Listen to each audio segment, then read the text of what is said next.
This seriously may be one of the craziest football stories I have ever heard of. This is so-called Bishop Sycamore High School, a football team that recently lost to IMG Academy 58-0 on ESPN, a game that was broadcasted nationally. The school claims to have multiple D1 prospects. So how did they lose so badly? Well, it turns out that this football team and the school itself is complete bullshit. So let me tell you about Bishop Sycamore. They claim to be out of Columbus, Ohio, but they don't have a physical location. When I googled Bishop Sycamore High School, Google Maps did take me to a high school in Ohio, but it was just Sycamore High School, and it was in a suburb of Cincinnati. So according to Massalian Independent, Bishop Sycamore is an online charter school.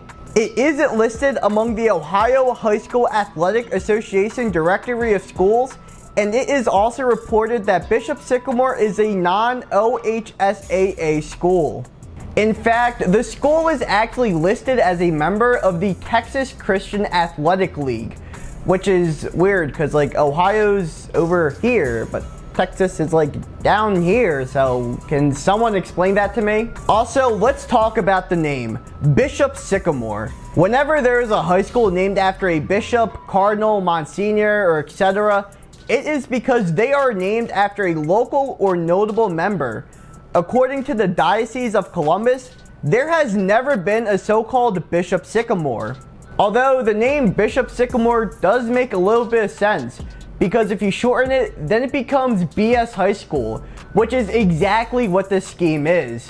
USA Today reported that the Ohio Department of Education did not list a Bishop Sycamore among the 2021-22 charter schools. And when it was listed last year, it was classified as a non-chartered, non-tax supported high school, which is because of truly held religious beliefs, choose not to be chartered by the State Board of Education. Whatever the hell that means. Bullshit High School, Bishop Sycamore High School did field a football team last year, however, and according to their Max Preps page, they won 0-6, getting blown out in every single game. Speaking of their Max Preps, let's check that page out a little bit more. Their listed address brought me to a library in Columbus, Ohio. The schedule has 5 games listed, but one it doesn't list is a game on Friday, August 27th, where they supposedly played a high school team from Allegheny County, Pennsylvania, just 2 days before they played IMG Academy. So that means the high school played 2 games within 3 days, which is incredibly dangerous. They also had multiple athletes playing on both sides of the ball. They are also listed in the freelance division in the state of Ohio. And on their listed phone number, this happened when I tried calling it.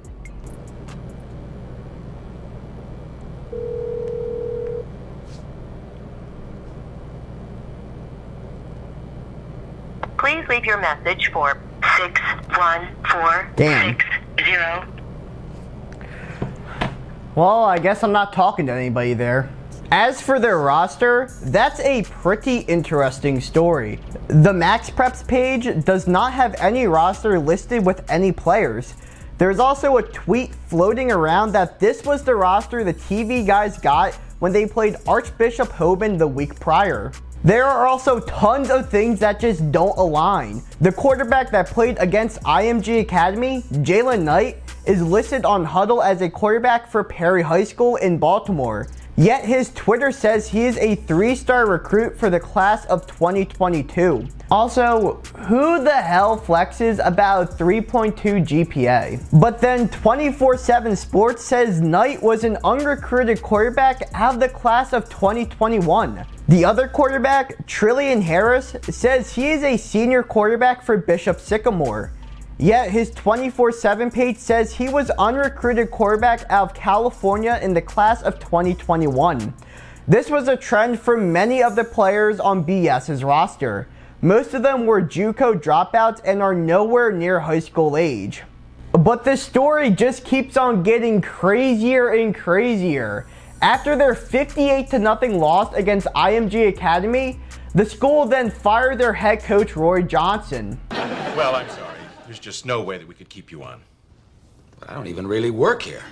Who apparently has an active arrest warrant out for him. The football team's website is literally empty, and before it got deleted, it didn't give much information anyway. And they also have a GoFundMe page, which has currently raised $140. So with all this information, that begs the question, how the hell did this school get on ESPN? Well, we knew something fishy was up when the play-by-play announcer for the game, Anish Shroff, said this. Bishop Sycamore told us they had a number of Division I prospects on their roster. To be frank, a lot of that we could not verify. And they did not show up in our database. They did not show up in the databases of other recruiting services. So it's okay. If that's what you're telling us, fine. That's how we take it in. From what we've seen so far, this is not a fair fight. And there's got to be a point now, Lugs, where you do worry about health and safety. I already am worried about it. So early in the high school football season, ESPN likes to shed light to some of the better high school football programs in the country. So when they saw that IMG Academy, who is one of the best programs in the US, was playing a team with supposedly multiple Division I recruits, ESPN was all over it. The game was scheduled by Paragon Marketing Group, who has worked with ESPN before. But how in the world did no one at Paragon or ESPN that something was up until halfway through the game? As funny as this whole situation is, this should have never happened, and hopefully we will never see this again. So that's it for today's video. Make sure you hit the like button and the subscribe button for some of the best NFL content out on YouTube. Also, make sure you check out the link in the description to my Discord, where I will be streaming every NFL game live for free.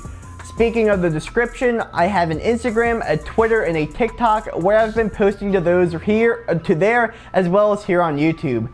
So thank you all for watching, and I hope you all have a fantastic day.